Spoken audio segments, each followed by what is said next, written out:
Fala pessoal, você sabia que num sistema eletricamente isolado, a soma algébrica das cargas elétricas permanece constante? Então curta, compartilhe, se inscreva no nosso canal e ative o sininho para receber as notificações que depois da vinheta você saberá.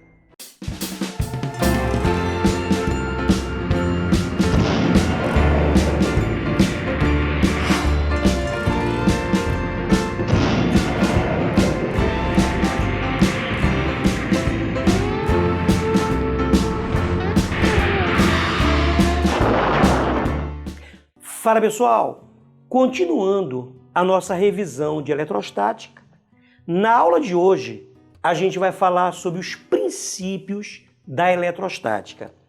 A eletrostática ela vai ser baseada, fundamentada em dois princípios. O primeiro princípio é o chamado princípio da atração e repulsão, que a gente vai ver agora. E o segundo princípio é o chamado princípio da conservação da carga elétrica. Tudo bem? Então vejamos primeiro o primeiro princípio da eletrostática, que é o princípio da atração e repulsão. É esse princípio que diz que os opostos se atraem, ou seja, cargas elétricas de mesmo sinal se repelem e cargas elétricas de sinais contrários se atraem. Por exemplo, nós temos aqui dois corpos eletrizados com cargas de mesmo sinal, só que cargas de mesmo sinal se repelem. Então quer dizer que entre esses dois corpos aqui, vai haver uma repulsão. Da mesma maneira, nós temos aqui dois corpos eletrizados com cargas de mesmo sinal. Nesse caso aqui, eles estão eletrizados negativamente, mas cargas de mesmo sinal se repelem. Então quer dizer que entre esses dois corpos também vai haver uma repulsão. Mas veja que nesse caso, esses dois corpos estão eletrizados com carga de sinais opostos, só que carga de sinais opostos se atrai. Então quer dizer que, entre esses dois corpos eletrizados com carga de sinais opostos, vai haver uma atração. Tudo bem, pessoal? Então, o primeiro princípio da eletrostática é o princípio da atração e repulsão. Cargas de mesmo sinal se repelem, carga de sinais contrários se atraem. Tá certo? Eu vou me afastar do quadro para você dar um print para fazer seus estudos. Daqui a pouco eu volto com o segundo princípio da eletrostática. O segundo princípio da eletrostática é o chamado princípio da conservação das cargas elétricas. Esse princípio, ele diz o seguinte: em um sistema eletricamente isolado, a soma algébrica das cargas elétricas permanece constante. Bora tentar traduzir do fisiquês para o português claro. Primeiro, o que é um sistema eletricamente isolado? Então veja bem, olha. Nós temos aqui o chamado sistema eletricamente isolado. A palavra isolado nesse contexto quer dizer que não vai haver influência do meio externo. Então tudo o que acontecer vai ocorrer único e exclusivamente dentro desse sistema. Tudo bem? Então não vai haver participação do meio externo. Tá legal? Então vejam. Nós temos aqui três corpos A, B e C. Esses corpos estão a carga de A vale 3 Qzinho, a carga de B menos 5 Qzinho e a carga de C vale 0. Tudo bem? Vamos imaginar que algo aconteça aqui dentro, que por enquanto não interessa para a gente. Vai interessar daqui a pouco. Mas imagina que algum fenômeno elétrico aconteça aqui dentro e a nova carga de A, que eu vou chamar de Q'A, passa a ser 6Q. A nova carga de B, que eu vou chamar de Q'B, passa a ser 2Q, e a nova carga de C, que eu vou chamar de Q'C, passa a ser menos 10Q, tá certo? Então aqui você tem a situação antes, aqui você tem a situação depois. Olha o que acontece. Eu vou fazer a soma algébrica das cargas antes. Então tá aqui, ó, a letra grega sigma, que quer dizer somatório. Então nós temos a somatória das cargas antes. Vai ser QA mais QB mais QC. A carga de A vale 3Q, mais a carga de B vale menos 5Q e a carga de C vale 0. Se você fizer essa soma algébrica, quanto é que dá? 3Q menos 5Q dá menos 2Q. Então a soma algébrica das cargas antes vale menos 2Q. Tá certo? Agora, eu vou fazer a soma algébrica das cargas elétricas depois. Só que as cargas agora vale o quê? Q'A mais Q'B mais Q'C. A nova carga de A, que é o Q'A, vale 6Q. A nova carga de B, que eu chamei de Q'B, vale 2Q. E a nova carga de C, ela vale, que é o Q'C, ela vale menos 10Q. Se você fizer a soma algébrica, vai dar o quê? 6 e 2, 8. 8 menos 10, menos 2Q. Veja, a soma das cargas antes, quanto é que dá? Menos 2Q. A soma das cargas depois, quanto é que dá? Menos 2Q.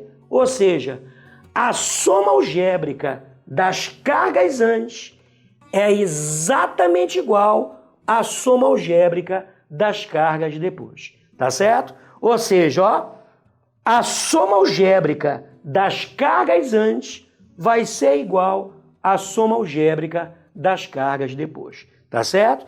Esse é o princípio da conservação da carga elétrica. Mas cuidado! Esse princípio só tem validade se você tiver um sistema eletricamente isolado. Tudo bem, pessoal?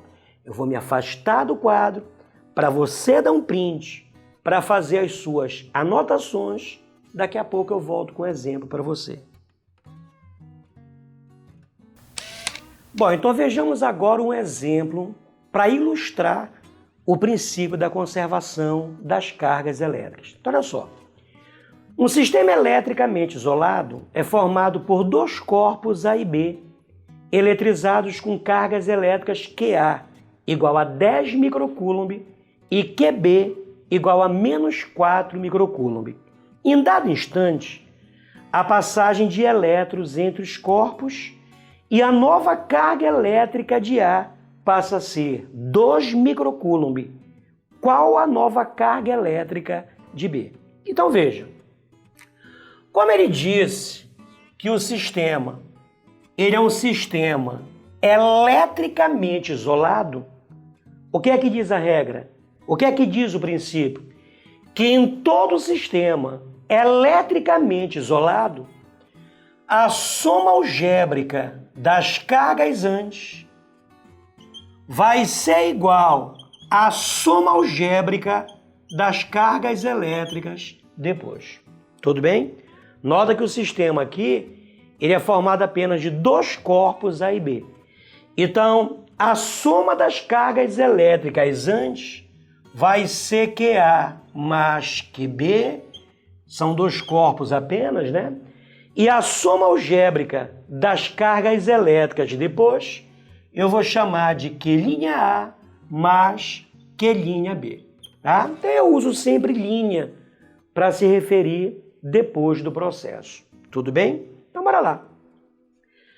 A carga elétrica de A antes da transferência vale 10 micro, né? 10 microcoulomb, mas a carga de B antes da transferência vale menos 4 microcoulomb, então menos 4 micro, que é igual a carga elétrica de A depois da transferência, passa a ser quanto? 2 microcoulomb mais a carga elétrica de B que eu quero determinar. Tudo bem? Então aqui vai ficar, olha, 10 mais com menos é menos. Então 10 menos 4 vai dar o quê? 6 micro, que é igual a 2 micro mais Q' B. Certo? E se você jogar esse cara para cá negativo, daqui você tira que Q' B vai ser igual, né? Como eu quero o valor de Q' B, joga esse cara para cá negativo. Então vai dar 6 micro menos 2 micro. Então a carga elétrica final de B vale quanto? 6 menos 2 vai dar 4 microcoulomb. Tudo bem, pessoal? Tá certo? Então veja. Esse é um princípio que ele só tem validade, eu repito, se o problema disser que o sistema, ou você perceber que o sistema ele é o quê? Eletricamente isolado. Tudo bem, pessoal? Eu vou me afastar do quadro para você dar um print.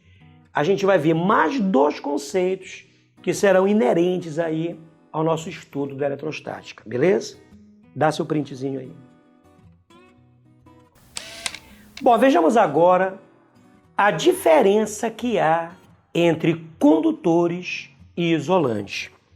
Pessoal, um condutor, ele é um meio que permite a movimentação de cargas elétricas em seu interior.